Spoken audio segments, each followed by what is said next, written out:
You're watching Coin TV, Channel 6. A public relations victory for the president at the economic summit. But will it actually result in more jobs back home? In the Midwest, crop damage mounts as the rains and the flooding continue. What will be the cost to American consumers? And a small town in Wisconsin produces a Powerball winner. The mystery man with a ticket worth more than $100 million. I was kind of wishing it was me rather than him. I would feel luckier if it was You me. envy them. Yeah. This is the CBS Evening News. With Dan Rather at the Economic Summit in Tokyo and Connie Chung in New York.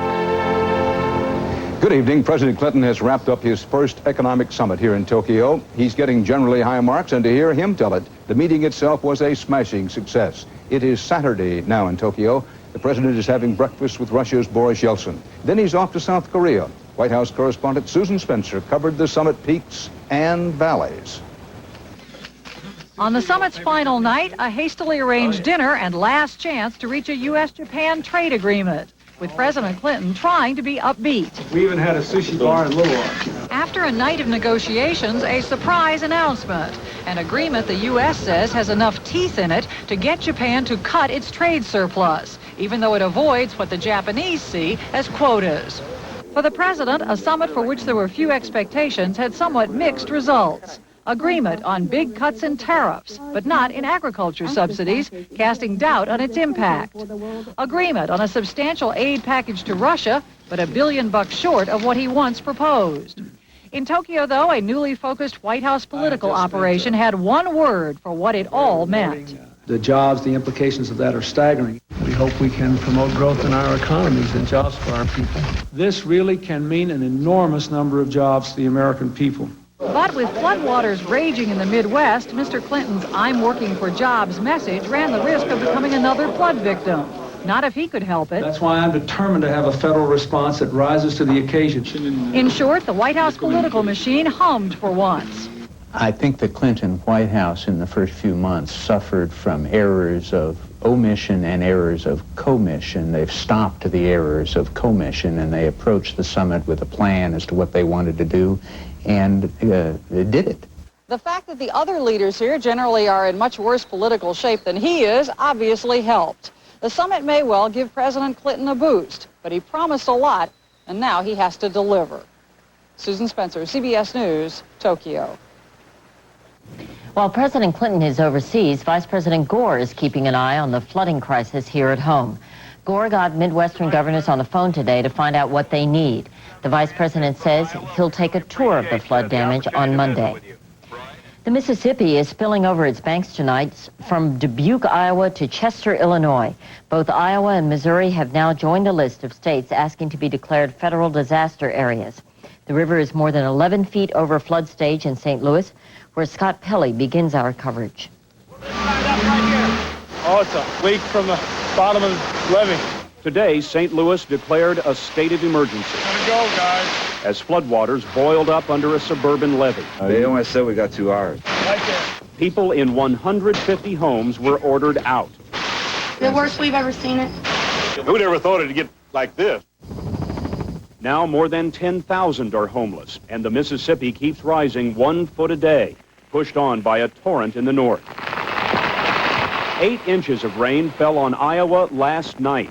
Bad weather crushed houses in Omaha. The storm hit here in my kitchen where I'm standing talking to you right now. And stopped the California Zephyr dead in its washed-out tracks. I have never seen a thunderstorm last so long. I mean, it just went on for hours and hours. It's incredible. And the lightning just kept striking. Really wild. Even wilder for people like Paul Arman, who now commutes home outside St. Louis by boat. Look at that. They won't get their mail today, will they? The rain, snow, sleet, and hail, the U.S. mail will not fail. Is there an end in sight? Well, perhaps. Today near St. Louis, the water was 1 foot lower than expected. Apparently, all the levees breaking up in farm country are spreading out the water, taking at least some pressure off the towns downriver. The water is expected to crest in St. Louis on Wednesday, several feet below the flood wall. Still, many low-lying neighborhoods will be inundated. They may slow down the torrent, but they can't change the course of the inevitable. Scott Pelley, CBS News, St. Louis. Whether it's the flooded farms in the great American Midwest or the economic summit here in Tokyo, most Americans tend to have the same gut question. What's it going to mean to my pocketbook? CBS News Money correspondent Ray Brady has been checking out the probable impact of the flooding on food prices. In the Chicago commodity pits where they trade in corn, oats, and other foodstuffs, every day is wild. The longer the rains keep falling, the more frantic the buying and the higher the rise in prices. It's been a very active market, very volatile, a lot of swings up and down. Some of the prices going up here won't affect consumers immediately, but many of these commodities are for animal feed, things like corn. And higher prices for those could mean higher prices for beef and poultry down the road. Poultry prices will be up probably Labor Day or soon thereafter. The pork and beef prices may not go up until late winter or early spring. But we're going to see price increases across the meat line. If I see things going up to 25 or 50 cents an item, I probably wouldn't buy it. I just, cut it out of my budget. It's simple economics. If soybeans, say, go up in price, so do all the foods that use soybeans. We'll see some corn, salad oil, and margarine prices going up immediately. The surging waters of the Mississippi and other rivers are drowning out any chance for stable food prices. Food's now estimated to rise in price 3% this year. Don't think that's much of an increase? It means an extra $31 billion paid out at the checkout counter. If it goes up, you got to pay for it. What are you going to do? You have to eat. There's an old farm saying, rain makes grain, but not when it floods the fields.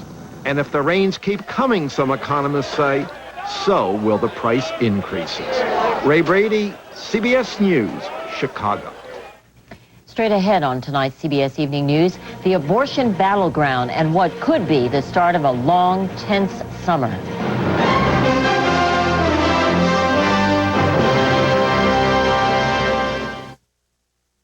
They had a pot of regular. You wanted decaffeinated.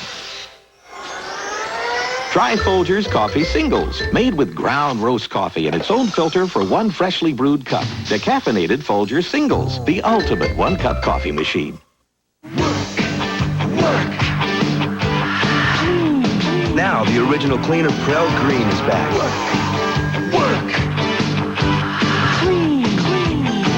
There's no cleaner clean. Prel Clean. Oh, we dreamed about a vacation in Hawaii for 12 years. Then we get there and disaster strikes. We're all stuck in our room with diarrhea. So I bought Imodium AD. I heard it worked better. Original prescription strength Imodium AD stops diarrhea, often with one dose, instead of dose after dose of the pink stuff. With just one dose, our diarrhea was gone, and so were we, out having the time of our lives. Imodium AD, the original prescription for one-dose relief. Operation Rescue began a new nationwide campaign against abortion today with demonstrations in 7 metropolitan areas. And unlike the protests in Wichita, Kansas 2 years ago, there has been no violence. Correspondent Linda Tyra in Philadelphia has our report. These women, led by clinic escorts, kept their abortion appointments today, despite attempts at what anti-abortion forces call sidewalk counseling. I do not think they are effective, and they never have been effective at dissuading women not to have abortions or at changing anything. In fact, an average of 75 abortions are performed at this clinic every week. Abortion rights supporters are better organized this year than in the past, and clinics in cities like Philadelphia have specific legal protection, new laws that make clinic blockades illegal. Oh, you won't be showing us. Today in Philadelphia, as anti-abortionists launched their summer siege of clinics, there was a change. Instead of engaging in confrontation, Operation Rescue followers kept their silence and their distance. Police made no arrests here, but in a Philadelphia suburb, some protesters were taken into custody. These demonstrations are part of a new 10-day offensive in 7 cities from San Jose to Philadelphia. Operation Rescue claims, in spite of efforts to shut down clinics peacefully, its image has been tarnished by accusations that it commits or condones acts of violence. You really don't look as mean-spirited and as vile as you tended to be portrayed by the media this week. At a rally last night, anti-abortionists were warned not to talk to reporters and to keep their cool, no matter how hot things might get. But at least today, the first round in this latest abortion battle, both sides found the only heat came from the sun.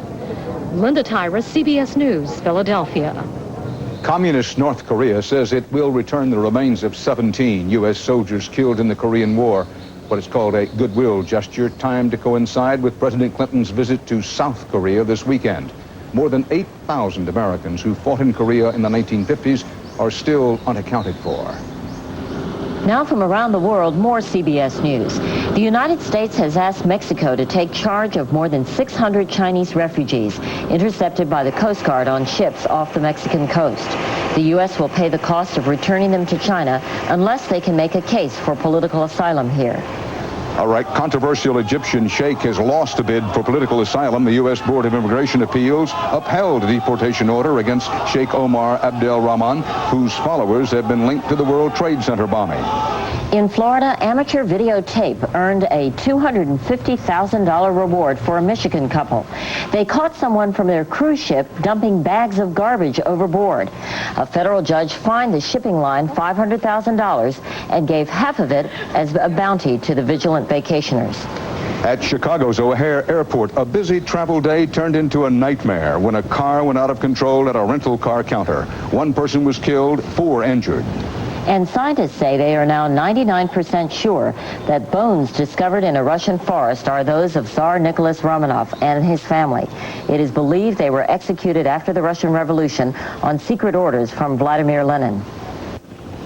In a moment, live from here in Tokyo, a one-on-one interview with the president. And a bit later, First Lady Hillary Clinton and why some Japanese feel she's America's best export.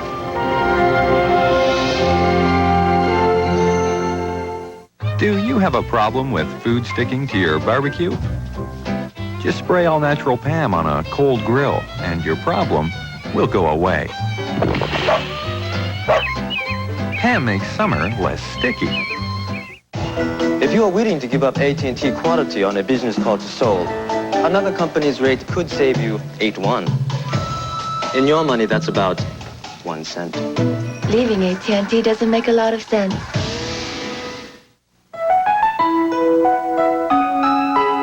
This just isn't me. This just isn't my kind of luck. Think about your daydreams and what you would do if you won $1 million. Miracles can happen. Publishers clearinghouse.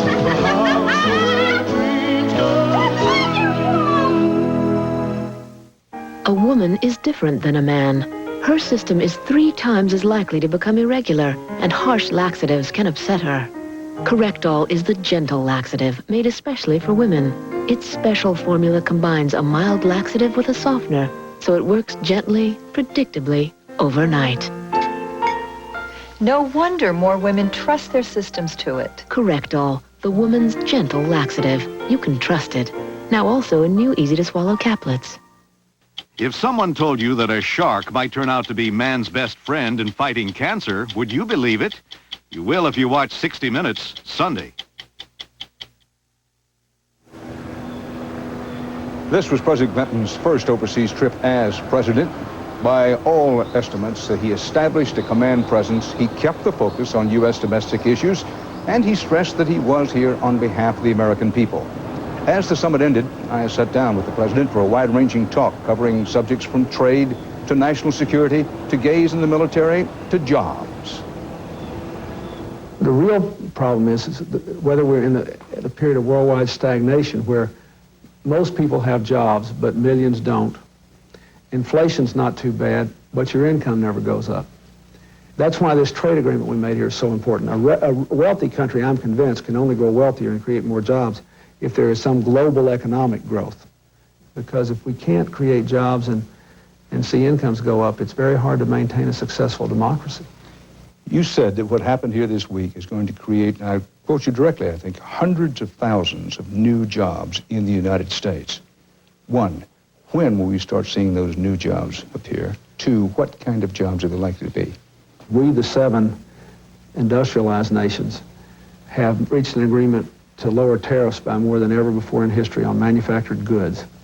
If that becomes part of the general trade agreement and then it's adopted before the end of the year, you will see the jobs begin next year. They will continue throughout this decade, and they'll be, by and large, high-wage manufacturing jobs. Washington is filled with, quote, the word. That Senator Sam Nunn's going to meet you in Korea.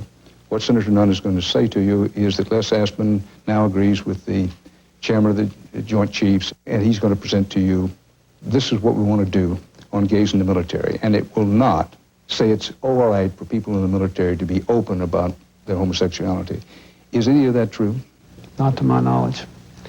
You know, we've been talking, for weeks ago, Barney Frank in Congress said there was going to have to be a compromise on this issue. And I think there will be, but there's been no discussion of that. And I have no plans to deal with this issue until I return to the United States. I'm going to Korea to reaffirm the commitment of the United States in Korea and in the Pacific region. The North Koreans are out of compliance with the Non-Proliferation Treaty, and we need to send them a clear signal. And I don't want anything mixed up in that. This is big, big stuff that's very important to this country and Korea, and so that's what I'm going to focus on. I'll deal with the other issue when I get home. Mr. President, there were several missing places at the table of this G7 summit.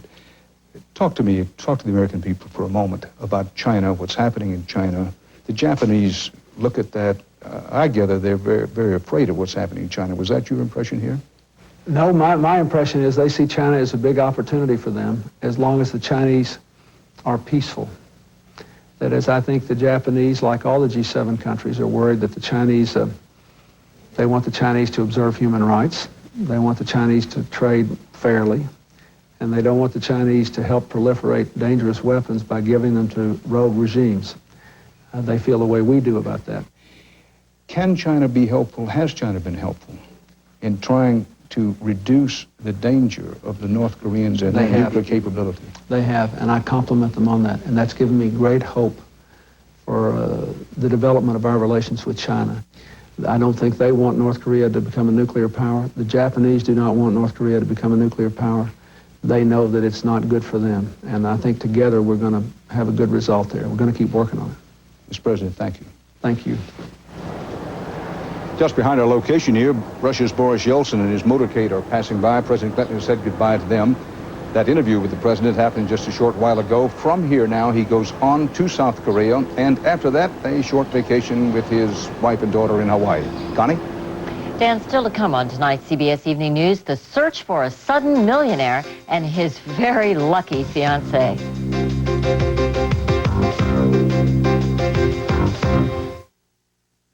Look out, America. The Choiceosaurus Sweepstakes is here. You could win $1 million or one of 7 $50,000 cash prizes. Pick up an entry form at any Quality, Comfort, Clarion, or Sleep Hotel, and you could be a winner, too. Go to Comfort Inn and you can win $50,000. I did. The $1 million prize is still at large. Will Choiceosaurus bring it to you? Call 1-800-4CHOICE because offers like this happen once every 60 million years. Over the years, Ford gained a lot of expertise in building tough, durable, dependable trucks. Today's Ford full-size pickups are more stylish, more comfortable, more powerful, but they're still tough and dependable. And of all the pickups sold over the last 15 years, there are more Ford full-size pickups still on the road than any other make. You're about to see another side of Effordent, 2-layered Effordent, with Arm & Hammer baking soda to help clean and freshen. 2-layered Effordent, clean, fresh dentures come out of the blue. When I get gas, I may look like this, but I feel like this, painfully bloated with gas. GasX has the power to relieve gas faster than antacids. So I feel like me again. Painful gas needs the power of GasX. The clash of the National League Titans. The San Francisco Giants battle of Philadelphia Phillies. Or see Detroit face Kansas City Saturday on CBS. Lady Luck showed up today in Wisconsin and knocked on the door of a young school teacher. His annual income is about to increase more than 14,000% as the only winner of the Powerball lottery. Richard Threlkeld has the story of the man who beat incredible odds. The winner's reported to be 30-year-old Les Robbins, shown here in a high school photo. He's a junior high teacher in Fond du Lac, Wisconsin, who bought his ticket at this food store for his fiancée, Colleen DeVries, who's 24 and a nurse. Robbins lives in this apartment building, but he's not here now. He and DeVries have reportedly taken a lawyer's advice and skipped town to avoid the press. But neighbors say they're good folks. Real nice. They really are. I was kind of wishing it was me rather than him. I would feel luckier. Actually, people in Fond du Lac think the whole town's been pretty lucky lately, and deservedly so. People win a pile of money in these here parts. We've got 3 jackpot tickets all sold here on Main Street within a mile of each other. We're all good people, honest, hardworking, and I think that's got a lot to do with it. Fond du Lac is sort of insignificant, you know, and to have a winner is pretty nice. Lottery winners all behave differently, but what they have in common is that they all become instantly rich and instantly famous, and that takes some getting used to. Because they're just like everyday people, they run the gambit. They run the gamut between the people who love the limelight to the people who really value their privacy. 30 is the Powerball. Les and Colleen have not yet turned in their ticket. they've got 6 months to do that. When they do, and if it's indeed a winner, this is what they will get.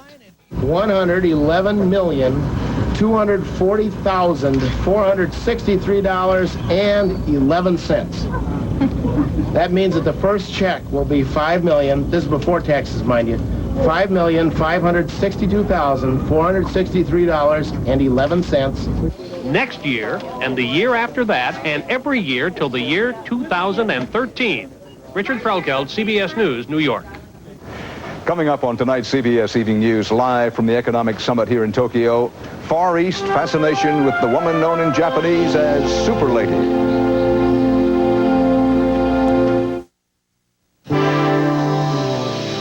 You make me feel so young. You make me feel there are songs to be sung. Introducing Fat-Free Promise Ultra. Zero fat with just 5 delicious calories a serving. And every time I see you grin, It's the first fat-free margarine. Definitely one of a kind. you make me feel so young. Regular or new Fat-Free Promise Ultra. Get heart smart.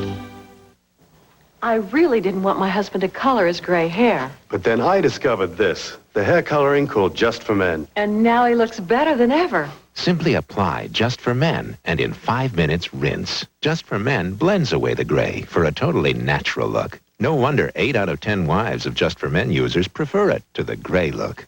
It's like you took off 10 years. And in just 5 minutes. Just for Men. She'll love the way you look. A night for Excedrin PM. Why can't I turn off this day? Daddy said I can. You're late. No receipt, no refund. My head aches and I can't sleep. You want Excedrin PM.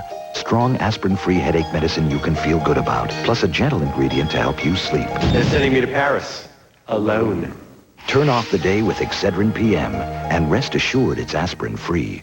Attention heartburn sufferers. If antacids work, why do I keep getting heartburn? You know, frequent heartburn may be a sign of a more serious medical problem. Your doctor has treatment plans that can help. Frequent heartburn. Isn't it time you talk to your doctor? If you are willing to give up AT&T quality on a business call to Milan, and at a company's rate would save you 16 lira. In your money, that's about 1 cent. Leaving AT&T doesn't make a lot of sense. Most observers here agree that President Clinton has scored a fairly big hit with the Japanese public this week, working the crowds and taking his message directly to the people, campaign style. But once again, someone very close to him was an even bigger hit with the Japanese, and she has been the talk of Tokyo. I admire her very much. Very beautiful. I think that she is really smart. She's doing her own work, which is very important. In Japan, they now call her Super Lady. And though Hillary Clinton tried to stay out of the spotlight to stick to the program set for spouses, Japanese women were hungry for their first good look at the career woman First Lady from America. I was very impressed by her youth. It was so fresh. And then, which is something that we are missing in our politics. There's no question that there's been a special fascination with Hillary Rodham Clinton in Japan, an extraordinary curiosity. But at least until she got here, rightly or wrongly, her reputation in this country could best be summed up in one word: aggressive. She's a bit nosy in Mr. President's policies. She is viewed as somebody who's very powerful, maybe overpowerful and strong. The President and Mrs. Clinton's all things are equal partnership takes a lot of getting used to in a country such as this, where political wives stay 3 steps behind. What do you yourself think of her as your political partner? Mr. Clinton gives his wife a lot of credit, but what is seen as self-effacing in the U.S. is simple loss of face in Japan. My wife is a lawyer. We're both lawyers, and most people who know us think that she is the real lawyer in our family. It's just astonishing to accept that and to say that to the whole world. But to the women fighting Japan's entrenched, male-dominated political system, it's liberating. We have natural resources, that is women. A sign that Japan doesn't have to rank near the bottom of countries with women in government. Among 130 countries, Japan is 110th. And I think 111 is Mongolia. This may be the most that working women in Japan can hope to accomplish. Promotions are rare. Only 7% make it into management. From the golf course to flight attendant school, women are taught exactly how to bow, how to support the system. That is starting to change at least a little. Young women like Tomiko Kage want to borrow page from the Hillary Rodham Clinton Guide to Success. She has a lot of responsibility, and I think that she's doing a great job. I don't think she's letting anything stop her. It's a lesson in hope, says Hiroko Nakamura, Japan's premier pianist. She gave a great hope to young people that if you have ability, if you are gifted, you'll be able to achieve something.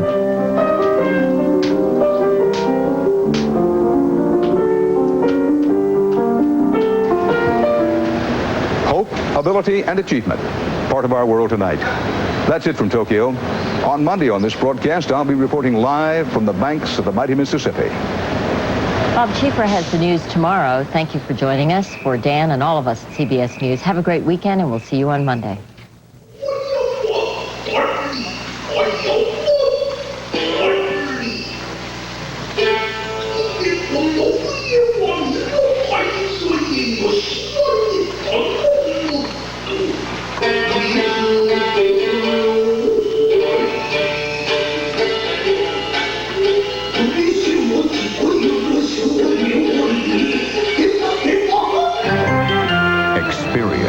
CBS News. Eye on America. In-depth daily reports on family, on education, Eye on crime, on the community, and on the environment. Eye on America.